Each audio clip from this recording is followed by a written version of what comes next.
ഞാനുണ്ടല്ലോ ഇന്ന് ഭയങ്കര എക്സൈറ്റഡ് ആണ്. കാരണം ടെമോന്ന് ഞാൻ കുറച്ച് കിച്ചണിലേക്കുള്ള ഐറ്റംസ് പർച്ചേസ് ചെയ്തിട്ടായിരുന്നു. അപ്പോൾ അതേ സംഭവം വന്നിട്ടുണ്ട്. നമുക്കിത് അൺബോക്സ് ചെയ്താലോ? ഇതാണ് കേട്ടോ നമ്മുടെ ഫസ്റ്റ് ഐറ്റം. ഇതൊരു മൾട്ടി ഫങ്ഷണൽ എഗ് സ്ലൈസർ ആണ്. അപ്പോൾ ഇതെങ്ങനെ യൂസ് ചെയ്യാൻ നമുക്ക് നോക്കാം.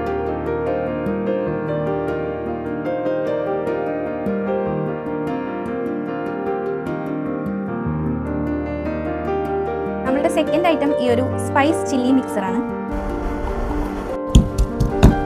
നമ്മുടെ തേർഡ് ഐറ്റം എന്ന് പറയുന്നത് ഈ ഒരു portable oil spray and pouring കണ്ടെയ്നറാണ് കേട്ടോ. ഫോർത്ത് ഐറ്റം എന്ന് പറയുന്നത് ഈ ഒരു റൗണ്ട് ഐസ് ട്രേ ആണ്.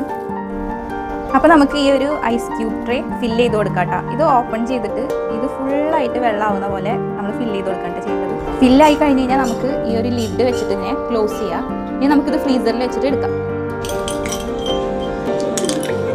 നമ്മുടെ ലാസ്റ്റ് ആൻഡ് ഫൈനൽ ഐറ്റം ഈ ഒരു സീലിംഗ് മെഷീനാണ് കേട്ടോ. ഞാനിപ്പോൾ കാണിച്ച എല്ലാ ഐറ്റംസും ഭയങ്കര യൂസ്ഫുൾ ആയിട്ടുള്ള സാധനങ്ങളാണ് കേട്ടോ. പ്രത്യേകിച്ച് വീഡിയോസ് ഒക്കെ ക്രിയേറ്റ് ചെയ്യുന്നവർക്ക് വളരെ യൂസ്ഫുൾ ആയിരിക്കും. അപ്പോൾ അത് നിങ്ങൾക്ക് വേണമെന്നുണ്ടെങ്കിൽ ഇതിൻ്റെ ലിങ്ക് ഞാൻ കമൻറ്റ് ബോക്സിൽ പിൻ ചെയ്ത് കൊടുക്കാം. അപ്പോൾ ടു ചെക്ക് ഇറ്റ് ഔട്ട്.